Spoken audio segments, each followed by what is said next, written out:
Title of this session is, I Got 99 Problems, Palsy is Just One, with our key presenter, Maysoon Zayid.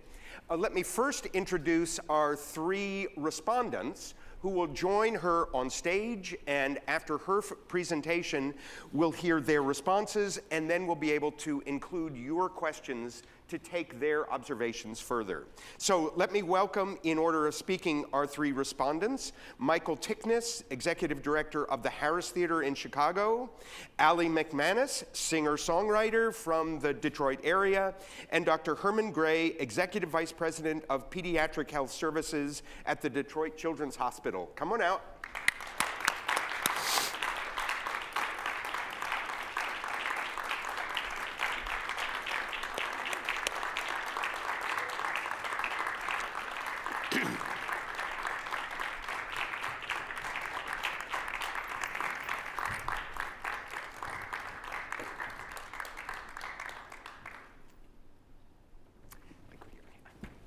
And let me introduce Maysoon. First of all, just put on your to-do list to watch her TED Talk. You won't forget it. She is an actress, professional stand-up comedian, and writer, co-founder and executive producer of the New York Arab American Comedy Festival, now over 10 years old. She was a full-time on-air contributor to Countdown with Keith Olbermann and has recently appeared on The Queen Latifah Show and Huntington Post Live. She is a recurring columnist at The Daily Beast and a speaker at TED Women 213. That's the TED Talk you don't want to miss. Also, she's the founder of Maysoon's Kids, an education and wellness program for disabled and wounded refugee kids. Maysoon was delighted to be a 2013 honoree of United Cerebral Palsy, of New York City Women's Who Care Awards, and currently sits on their planning committee. Maysoon Zayid.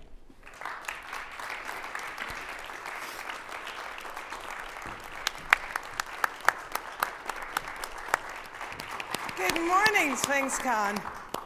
Oh boy. Good morning, SphinxCon.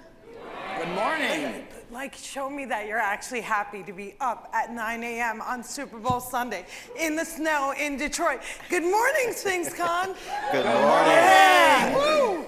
Okay, so my name is Maysoon Zayid, and for those of you who don't know me, I am not drunk, but the doctor who delivered me was. So as a result, I shake it like Taylor Swift, except she wants to and I don't. So I'm more like Shakira meets Muhammad Ali. And I don't want anyone in this room to ever feel bad for me, because I got 99 problems and palsy is just one. In the oppression Olympics, I would win a gold medal. I'm Palestinian, Muslim, I'm female, I have a disability, and I live in New Jersey. If you don't feel better about yourself, maybe you should. So I'm a stand-up comedian, as I was introduced, and I'm gonna tell you guys a couple of quick jokes, and then I'm gonna get really serious. And what I wanna talk about today is the underrepresentation and misrepresentation of disability in entertainment and media, which is a great subject to talk about because we're sorely underrepresented. So I was born and raised in a town called Cliffside Park, New Jersey.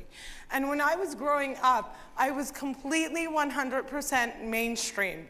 So I wasn't really aware of the fact that it was weird to be the only Muslim in an Italian Catholic town. I didn't realize it was a big deal to be brown. And I didn't realize that my disability was something that could ever stop me. Because when I was born, the doctors told my parents I would never walk. But my dad didn't accept that. Not in a way that he didn't accept my disability, but in the way that he felt it was important that I tried before saying I can't. So he had a mantra, and his mantra was, "You can do it, yes you can." And his goal was to teach me how to walk. Now, a lot of people with cerebral palsy don't walk, and there's absolutely no shame in that. But I am so happy that my father decided to try. And he had two different techniques. The first was he would place his feet on my feet and he would just walk. I walked miles on that man's shoes. His second technique was to take a dollar bill, dangle it in front of me, and have me chase it. My inner stripper was very strong, and by kindergarten, I was running in stilettos. So my parents instilled this idea in me that anything I dreamt of doing, I could do. And also that anything my sisters did, I could do. So if my sisters were cleaning the house, I was cleaning the house. If my sisters went to public school, my father would sue the school system and ensure that I could go to public school too. So I grew up thinking nothing was impossible. Anything I dreamt of, I could do. And my dream was to be on the daytime soap opera General Hospital. Totally makes sense. I mean, what Muslim girl doesn't dream of being on General Hospital? So I went to Arizona State University on an amazing scholarship because when I went to school, we had something called affirmative action. And I fit every single quota. So when the admissions officer called me, she said, we had always looked for a black lesbian in a wheelchair, and then we found you. So I went to Arizona State University and majored in theater. And I got A's in all of my classes. I got A's in all of my friends' classes, because of course I did their homework for them, poor things, they're actors. And then I never got cast in any of the shows. And I couldn't understand, how am I getting A's in class? My professors are weeping openly every time I do the Glass Menagerie, but I'm not getting cast in anything. My senior year, the school decides to do a show called They Dance Real Slow in Jackson. It's about a girl with cerebral palsy. I was a girl with cerebral palsy, so I was like, free at last, free at last. I'm finally gonna get a part, thank God almighty, I'm free at last. I didn't get the part. Sherry Brown got the part. So I went running to the theater department to find out like what happened, because this was a part I was literally born to play, and I'm using the word literally correctly in this sentence, okay? So I went to my head of department, I said, what happened? And she said, you know, Maysoon, you can't do the stunts. And I said, if I can't do the stunts, neither can the fucking character. College was imitating Hollywood. Hollywood has a sordid history of casting able-bodied actors to play disabled on screen. And I have a theory, and my theory is this. If a wheelchair user can't play Beyonce, then Beyonce can't play a wheelchair user. Physical disability, yeah. Thanks. Come on, give it up. I know what you're thinking. Beyonce can do anything, but we're talking about ethics and morals, people. So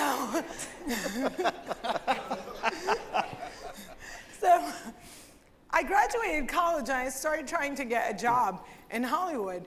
And I looked around and I realized that nobody on screen looked like me. And that people who did have disabilities always ended up prancing down the red carpet, completely free of whatever ailment they uglied up on screen. But at the time, I still believed that my talent would get me to where I wanted to be. And it didn't. It didn't. I wasn't given any chance. So I started looking around for people who looked like me. And I saw people like Whoopi Goldberg, Rosie O'Donnell, Ellen, Carol Burnett, and I decided to become a comedian because I figured as someone who was not normal, not able, not privileged, the only way that I could break into this industry was through comedy. So that's what I did. And I've spent the past 2 decades fighting this idea that, number one, people with disabilities are the largest minority in the world. Hands down, we beat every other group. We're the largest minority, and we are the most underrepresented on TV. So if you turn on your TV right now, there is not a single anchor on any national news broadcast. There are absolutely no daytime co-hosts on any of the daytime shows, and there are no actors on all of daytime television that have visible physical disabilities. Because disability exists in 2 different realms. There's the visible and there's the invisible. I'm addressing the fact that physical disability that is visible is missing from our screen. And when it does appear on screen, we're only given 2 storylines. Either, you can't love me because I'm disabled, or heal me. Those are the only 2 stories that we're being allowed to tell. And I want to see a shift in media. And I think that the shift in media can only start when actors start saying no to these roles. So the disabled community has picked up a term called crip face. And crip face is a variation on blackface. And it's very important to know that blackface and crip face have completely different histories. They are based in completely different histories. They are not the same thing, but they have similar aspects of offensiveness, oppression, and appropriation. People like to tell our stories, but they don't like to allow us to tell them. People like to present disability, but only in a way that's attractive. So when we're telling a story about Temple Grandin, you have Claire Danes get on stage and ugly it up and play like the drunk Anna Nicole Smith in her last 5 years, and they call it autism. But you have people with autism watching that portrayal disgusted. And our voices are completely not heard, because not only are these actors being cast in those roles, they're winning awards. So I wrote a movie that I got a grant from Sundance, and I wrote a movie where the character had a disability, but the movie wasn't about being disabled. And people could not even visualize it. They couldn't picture a movie that starred someone with a disability where the entire movie wasn't, how do you fix her? How do you save her? How do we heal her? The movie was just about someone like me, someone who dates, someone who works, someone who lives, someone who travels. When I say I have 99 problems and palsy is just one, I'm not downplaying the fact that disability is a huge part of my life. When people ask me, as someone with so many different minority aspects, what holds you back the most in your work? The answer is being female, not being disabled. So, you know, these things are all battling, but that brings us to another fact, which is that Hollywood will not consider people with disabilities for roles that are not written as disabled. So there's no reason I couldn't be one of the wacky girlfriends on Big Bang Theory, but I'm not. There's no reason that when Ryan Murphy cast Glee, he couldn't have cast someone like Ali instead of putting Kevin McHale in crip face. It's unnecessary. And we know it's unnecessary because a year later, Ali Stroker showed up singing her lungs out. So we know those actors exist. And the idea that we get from producers and directors is twofold. One, that we don't exist, that you couldn't possibly find an actor as good as Kevin McHale. There's no way. We do exist, and we're not given those opportunities. The second idea is that we can't handle the rigors of filming. We can't handle the rigors of hosting a show, of being a big player in media. And the reality is that ADA applies to Hollywood just like it applies to the rest of America. And they need to start making accommodations so that actors of all different abilities can participate, regardless of the fact that it's going to cost them a couple of $100s more. Because if Mariah Carey can get 16 trailers paid for, I think we can build a ramp on Melissa Harris Perry's show. So that's the full circle of what I was talking about. I just got so angry with Hollywood that I totally lost my train of thought. So I bring it all the way back to the fact that growing up as a child, I never had images on TV to look up to that had any sort of disability ingrained in it. Then around my teens, they started popping up. We had Corky on Life Goes On and Jerry on The Facts of Life, and those characters don't exist anymore. We're lucky to have a show called Switched at Birth. But the other show that employs the highest number of actors with disability on television is American Horror Story Freak Show. It is not progress when we're being cast as freaks. It's not. So what my goal in doing what I do is to say that we need to play our own characters, we need to tell our own stories, and we need to be mainstreamed into all other aspects of entertainment. It's not okay that in the United States of America you don't have a single co-host on a daytime show that has a physical disability. When we have wounded warriors coming back, the numbers are going up, they're not going down. And I'm just gonna end with my favorite story on earth. in 2010, I got a big break, and I got to be on Countdown with Keith Olbermann. And when I was invited on the show, I was invited on as an Arab comedian. And actually, nobody knew that I had a disability. So I walked onto set, and I was so excited because at that point for a decade, I had battled to get my big break, and I finally got it. And I had done all the work. I had written for the Daily Beast. I had gotten my credibility. I get there. They put me on a spinning, rolling chair. And I'm like, oh my God. So I call the stage manager, I go, excuse me, can you please switch out the chair? And she goes, 5, 4, 3, 2, 1, and we were live. So my television debut is me sitting and spinning on a chair. And I was livid because I had spent my life trying to prove that people with disabilities could do anything that our able-bodied counterparts could. And I blew it. And I knew they would never bring me back. But not only did Keith Olbermann bring me back, he made me a full-time contributor, and he taped down my chair. Most importantly, he made a choice, and his choice was that he and I would not discuss disability. I was there to talk about politics. I was there to talk about Howard Dean and Michelle Bachmann and the elections. I wasn't there to represent disability, so we never mentioned it.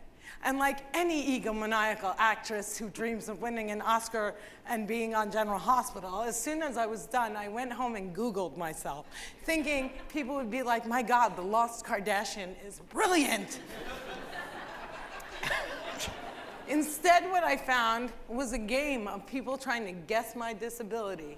Do you think it's Botox gone wrong? Maybe she's drunk. She looks like she's drugged out of her mind. Oh, she's Arab. Maybe her father beat her. Oh, poor Gumby-faced girl. Let's pray for her. And I believe that the reason I got that reaction is because there are so few positive images of disability that when confronted with the image, the public is uncomfortable instead of accepting. And the more we include and understand that we can include people who are not just disabled, but also people of color, but also trans, that you don't just have to be one thing. You can be all those things and still find a space. Once we include those voices, then we'll have accomplished something. My name is Maysoon Zayid, and if I can, you can. Thank you.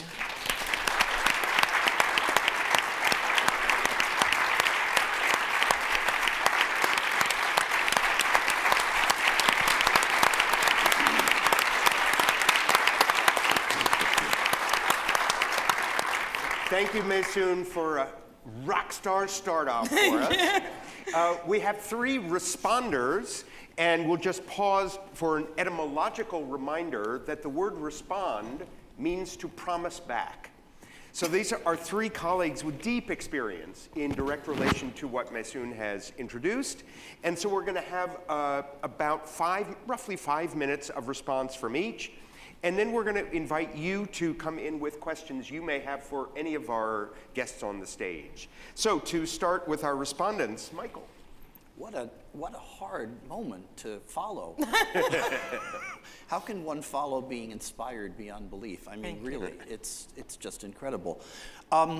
So we were talking backstage before, and we were talking about the idea that challenges, and particularly challenges that are faced with artistic promise, if you will, are moments that I think we sometimes miss very often. We forget that we can be very important in people's lives in the arts at a moment when they need that, when they see that as a pathway to doing something very unusual. I have a 27-year-old assistant, and about 6 weeks ago, his fiance had a tremendous, serious stroke at 27 years old. And she was in Northwestern Hospital, Memorial Hospital, and we all, gathered round to see what we could do. And when she finally came out of the induced coma, the first thing she heard was a string quartet playing from there in her room.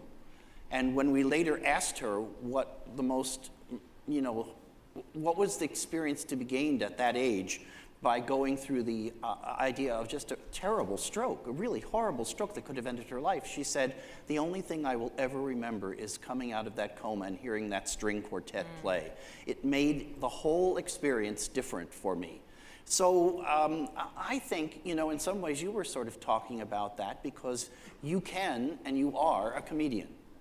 And for all of us that work in the arts, I think we see them as a healing moment for a lot of people. We know that there are communities that are underserved. We know that there are times when artists need to be more accessible, but we have a responsibility to facilitate that happening. So I included in my packet, which I put out on your tables, 3 what I think are extraordinary programs that, you know, sometimes we come to these things and we don't write down the things we want to see. Mark Morris has an extraordinary program called Dancing for Parkinson's, and I included that on your table. Musicor has Wounded Warriors Band, and Liz Lerman has Dance Exchange. These are all fantastic examples that speak more eloquently than I ever could to the idea of capturing the possibility of what art can do in a transformational way to very, very clearly say, I can. Thank you. Thanks. Just to remind you, since we've rudely not introduced our respondents, their bios are in your conference packet if you want to read up on who these people are. Ali. Hi. That was really cool what you said about the hospital. I always remember when visitors came in and would bring their dogs or just play music, and I'm really glad I get to do that now. I'm a singer-songwriter, and I get to perform at the Children's Hospital, which is a great opportunity, and I love doing that for the patients, because I remember the visitors doing that for me. And there is, like, in my experience, there's like a lot of what you said. Like, I could really relate to that. Like, I was gonna do like the example of like the guy in Glee, and then when I realized he wasn't actually disabled, I was really shocked. Cause like, I mean, why couldn't anyone like maybe like at one time, I was like, oh, I should be an actor or an actress, and then I tried out for some roles like you at my school. I mean, I got like little parts and maybe I'd learned one line, but you know, I wanted Dorothy. But I'm like, then like, you know, as my mom, she always is like, well, maybe, I don't know. But then it always wants me to do it even more. Like when she tells me, probably don't do this, but I say, I'll do it. That makes me want to do it even more, like everything. I think that's what she does, just to make me want to do it more. So even with music, like guitar, I can't turn my neck down as much because I have a spinal fusion, and I can't really look down at the guitar. But I play guitar, and I do it without looking at it, because it's in your mind. Like for me, I just think about where my hands need to go, and then I just train my head instead of looking with my eyes and to my hands. So it's all like a mental, like trying to figure that out. And like, I mean, you can do whatever you want regardless. And a lot of people don't see that. Like there's like this kind of vision that you're like triple threat kind of thing. Like you need the look, you need the whole package. And I tried out for multiple shows like X Factor, American Idol. I didn't make it, but I'm like, I'm gonna keep coming back until I do. And you know, they're like, and then like there's these people telling me after it's like the whole package, and I think that's really dumb, and that shouldn't be like that, because everyone's their own person, and I mean, you're perfect the way you are, and people in the media should like see that, and that needs to change, and I'm glad you're doing that to try to change that. Well, I'm glad I have a singer to volunteer out for them, so. Thank you. Yep, thanks. Thank you.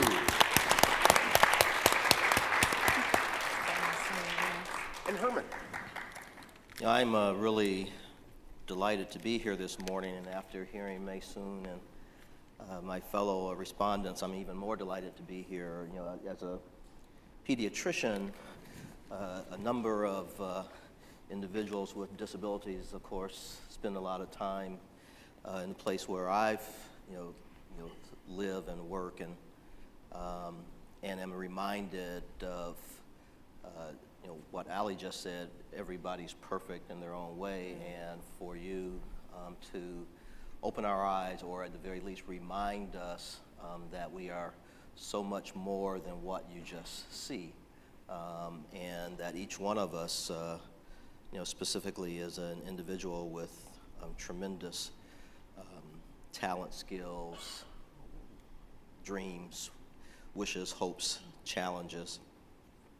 And the other thing I should say certainly is I'm grateful to the organizers of this conference to have a forum where these kind of discussions can take place in an open and welcoming sort of environment. I'm a doc and a very thwarted, frustrated rock and roll musician, but that's another story altogether. But this is clearly not my wheelhouse in terms of the kind of places where I speak, which makes it all the more interesting and fun for me. And this whole notion, what I thought I would spend the few minutes I have on is this, the relationship between the arts and healing, specifically, and especially music, because of my frustration. Albert Einstein wrote that, or said that if I were not a physicist, I would probably be a musician.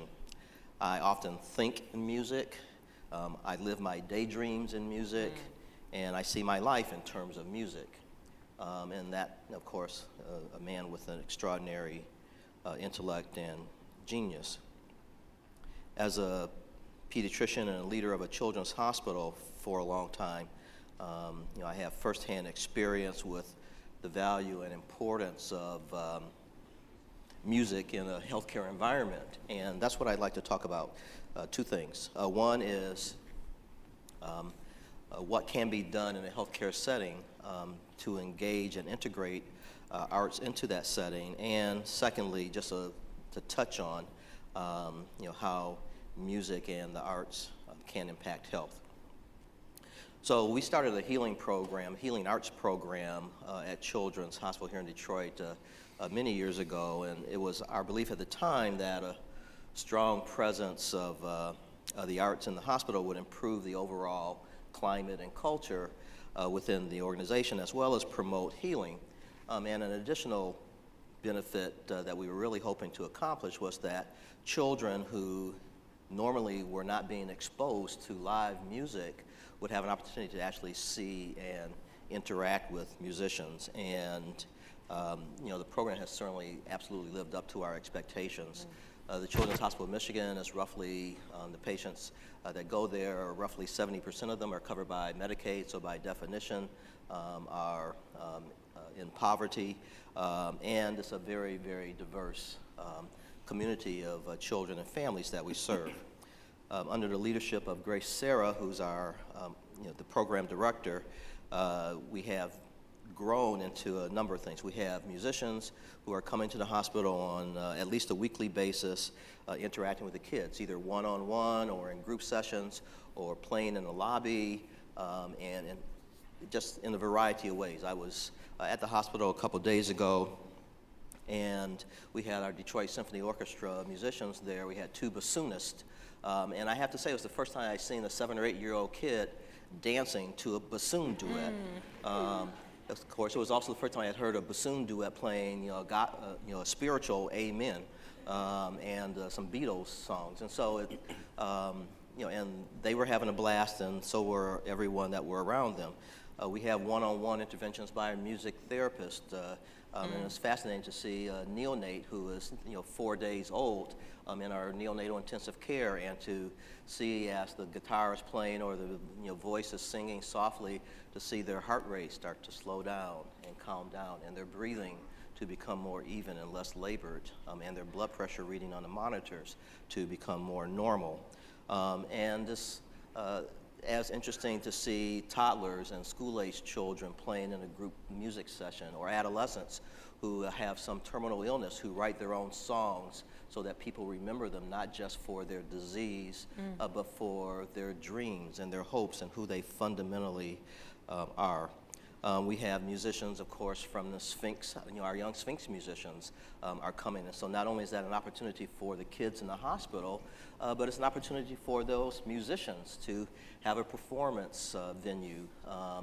Perhaps not a traditional performance venue, but still an important one for them and for the people to applaud them and to encourage them and to say, yes, you can. I think is really a wonderful thing, and it's been one of the most gratifying programs that we have had at the hospital. And on the visual arts side, we have artists from the Detroit Institutes of Art working with our kids in a variety of different ways. Art carts, there's just way too many things to talk about in the brief moments. The other thing, the second thing I'd like to touch on then is the impact of music on health. And from a physician perspective, this is really very interesting to me. The literature is still growing and isn't as rigorous as it needs to be, but it's growing significantly. Music impacts us physiologically. It perhaps really impacts our health in very positive ways. DBR, did an interview with Daniel Bernard Roumain, did an interview on NPR a couple years ago in which he said he believes music impacts humans because it physically, actually, literally penetrates our body. The sound hits your tympanic membrane, your eardrum, and that's translated into sound and music. And so it's actually a very physical, intimate sort of impact. We use music in the hospital, you alluded to it, Michael, to relieve pain, to relieve anxiety post-operatively. And the theories are, that it gives patients a sense of control, that it releases endorphins, feel-good, hormones to decrease pain, that it slows your breathing and heart rate, and that helps you manage your pain more effectively. Bob Marley, the famous philosopher and ganja user, said that, one good thing about music, when it hits you, you feel no pain. And in many ways, for me, that kind of sums it up, the kind of impact it can have. And it even perhaps helps to improve memory, and it helps you sleep. So music has many purposes, including perhaps as a therapeutic tool. And lastly, in closing, I would say this isn't a new phenomenon. Confucius said, music produces a kind of pleasure which human nature cannot do without. Thank you. Thank you.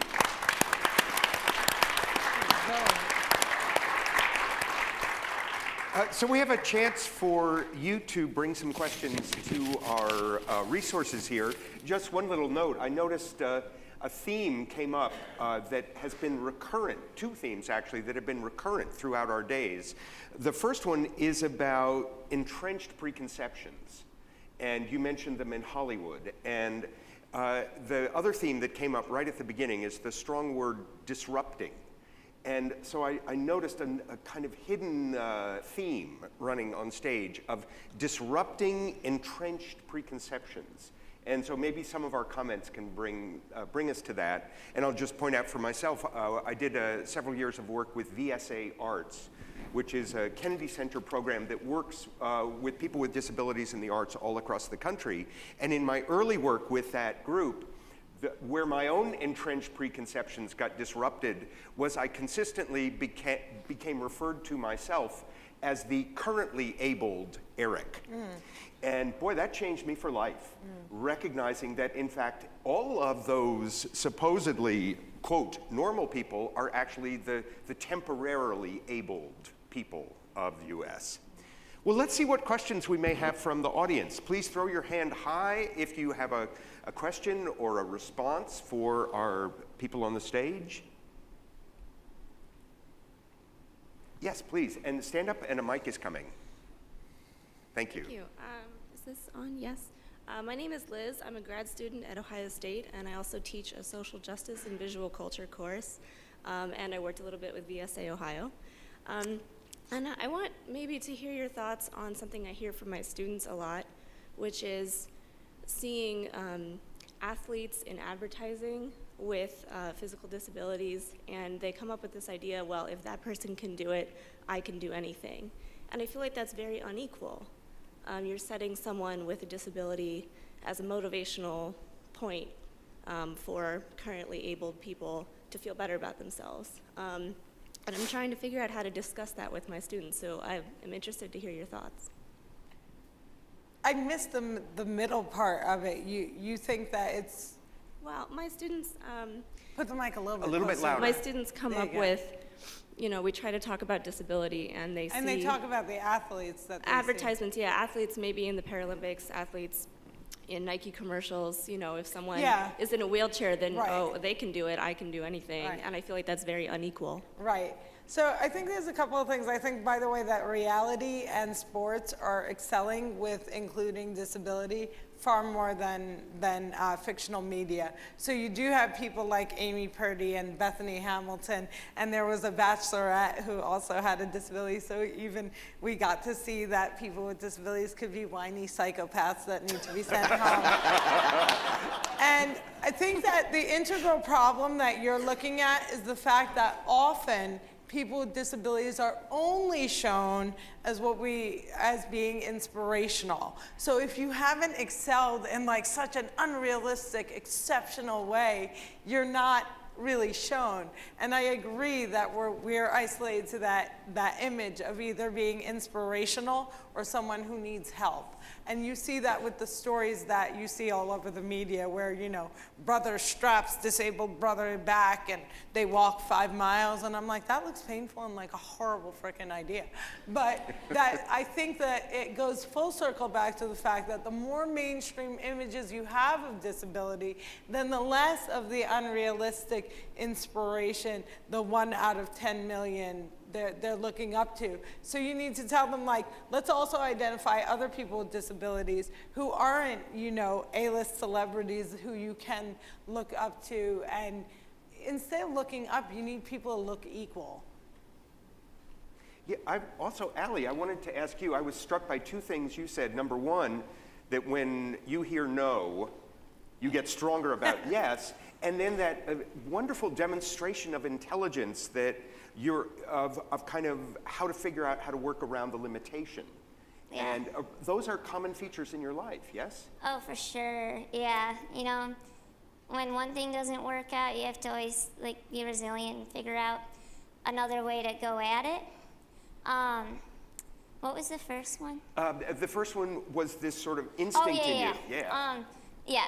I'm a very determined person, and I always need to finish something, and always need to be the best at it. Well, that I can.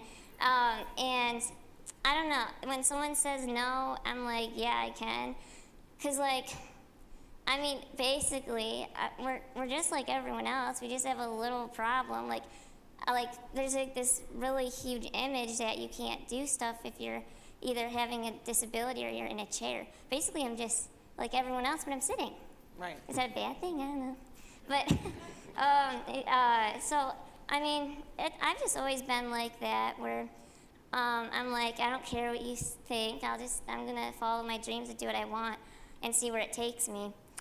Do you find you come up against other people who think you can't? Does that Yeah. come up a lot? Yeah, there's a lot, but there's always going to be criticism. But I learned to block that out. You just have to believe in yourself and just keep doing what you know you can do and what you love to do.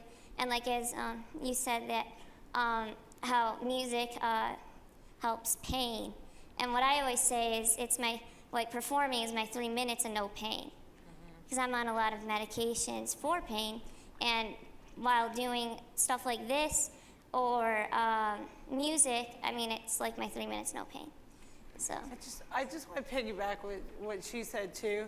I think it's really important when you say why is that we're treated so differently. Yeah. It's really interesting as to how isolated our community is and how often intersectionality, I say disability gets run over in the intersection of intersectionality. They've forgotten us a bit, but to piggyback what you said, I also want the ability to fail. and have it not be tied to the fact that I have a disability. Oh, yeah. Because I'm just, it's almost like the bar is a little And bit. then you get the pity and all that. Yeah. And privilege, and the fact that, I happen to have parents who were able to invest in me, but they didn't have money, so I went to dancing school instead of physical therapy. And privilege plays a big role in what kind of lifestyle we're allowed to lead. Yeah. So I think organizations like Sphinx have a great opportunity to make sure that people who don't have these opportunities are given them, because like Dr. Herman said, it's so healing that, I'm so glad that you mentioned parents, because I was thinking about parents as I was listening to both of you, because you started off talking about your dad and dancing for miles on his feet, and I met Ali's mom just a few minutes ago, but what is it that parents do? And this is a universal question, certainly, to instill this kind of confidence, the ability to withstand adversity, which all of us have in our lives, whatever our lives are. How do parents teach that and instill that strength, that inner strength, so that you can prevail in life? And as a pediatrician who has been in the role of trying to help parents be better parents, and as a parent who often wondered, what the hell am I doing? You all are a great, maybe that sounds condescending, but you're a great representation of the value of family and particularly parents. I also want to say I think there are a myriad of opportunities to be involved in people's lives in a very important way. I mean, both of you give us that great example here today. But again, because I'm trying to just be practical, on the table there's a list of our partners in Chicago that we've worked for and worked with. And it's about access, isn't it? It's about physical access, but it's also about just sometimes financial access. Yeah. And so if we, after 10 years, can find all of those people who are listed on the table in the list that's in front of you, and it's not so much to show what we're doing, it's as much to show where the opportunity exists for every one of us to do something. There are partners out there to be found. There are educational partners, there are institutional partners, and most important, there are human partners out there that are really open to the opportunity of saying what musicians, what artists do transform our lives. They broaden us in a way that perhaps we didn't see before, and they make us absolutely committed to doing something by virtue of us as artists and as people that run institutions, giving them access to what we are doing. And access is just an important thing on so many levels when you talk about having the healing power of the arts be transformative. Let's see if there's another question or response from the audience. Yes, two right next to each other. Fight Please it stand. out. Hi. So I'm not sure if this is a question or a response, or but when you were talking about how kind of able-bodied people's lowered expectations of you and how that can be harmful, it really reminded me of a story I heard on, I think it was NPR or This American Life, about Daniel Kish, who is an advocate in the blind community. He has a big promoter of something called human echolocation, where they actually have discovered that children who are blind, who are kind of treated as blind kids, they actually have, they don't develop a lot neurologically as children who are encouraged to behave like any other children. And these children who are clicking and echolocating actually have their sections of the brain that control the vision are actually stimulated by their echolocation. And so that was just reminding me about how these implicit lowered expectations actually harm people with disabilities. And it's not just like the actions that we do, but even just the way that we conceive of people can be harmful. Can Yeah. I? Yes, Go please. ahead. No, Alan, go ahead. And this might sound weird, but like my whole life, I haven't viewed myself as being in the wheelchair. So that's kind of where, you're saying, if you're brought up, being like everyone else, sometimes I forget I'm in the wheelchair. Because, I don't view myself like that. Because, I'm just like everyone else. So, I just thought that was interesting. Yeah. One of the things that I say a lot is that you can't let physical attributes or how people see you define you. Only you get to define you. Yeah. And I love and respect what you're saying about, your relationship with your disability. In my case, my disability is part of who I am. It's a big part of who I am. And I didn't come to terms with that until I started doing comedy, and at which point I felt like I had to address it, because if I didn't address it, people thought I was drunk or nervous, and those two things aren't funny. So that's when I started embracing it as actually a part of who I am. So I'm Palestinian, that's really important to me. I'm a lifelong Jersey girl, that's really important to me. And I'm a woman who lives with cerebral palsy, and that's also important to me. And the idea that we would ever, that everyone wants to be healed is not true. I'd like to wake up and have one day where I didn't shake for a whole day. It would be amazing to feel what that is. But I don't believe I'd be who I am if I didn't have this disability. However, I also don't believe I'd be who I am if I was sent to a school for children with Down syndrome. And when I went to public school in New Jersey, that is exactly what they wanted to do, because sometimes physical disabilities are immediately put into the developmental box, and the idea that we can't excel, that we can't be independent, that we can't have a mature romantic relationship. This eternal childing of people with disabilities is extremely dangerous, and part of setting low expectations is I hear parents say, my child will never, my child will never, my child will never, and some of those things are completely possible, but it's easier for them to internalize that it won't rather than be disappointed. You have to flip that and push them to excel as far as they can, and then accept when they can't. Because it's just as dangerous for parents to not accept, or for teachers to not accept where the limitations truly do exist, because then that child can never actually succeed. They'll always feel like they're failing. So you have to take both of those things and try your best to treat them exactly as an equal. And like everything else we talk about, it comes back to equality. And there's someone said to me once, I would give anything to switch spots with you. And I'm like, that's really nice. And I'm like, that's probably the nicest thing someone said to me.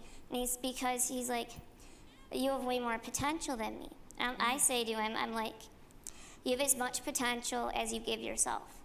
So then I'm like, no one deserves it, but no one else more than me deserves it that's in even a worse spot than me, or even the same spot. So I'm fine with who I am. It's our journey. Yeah, it's who you are, so. Yeah. We're just about at the end of our time, unless anyone has, I'm sorry about your question, we owe you one, has a final comment, a thing that must be said, something you were thinking, yes? I'm www.maysoon.com. I am, and I have a charity where I mainstream children with disabilities into the public school system in the Palestinian areas, and so that's me. Maysoon.com, May is coming soon. If you forget, Palsy Palestinian comic, it's me. I'm www.Ali MacManus.com. All right. I'm impressed. So thank you to our panel. Our last word. A last word, do you have one? No, I'm He with was him. shaking We're his very head. impressed. So thank you to our panel, thank you to our audience. Thank you.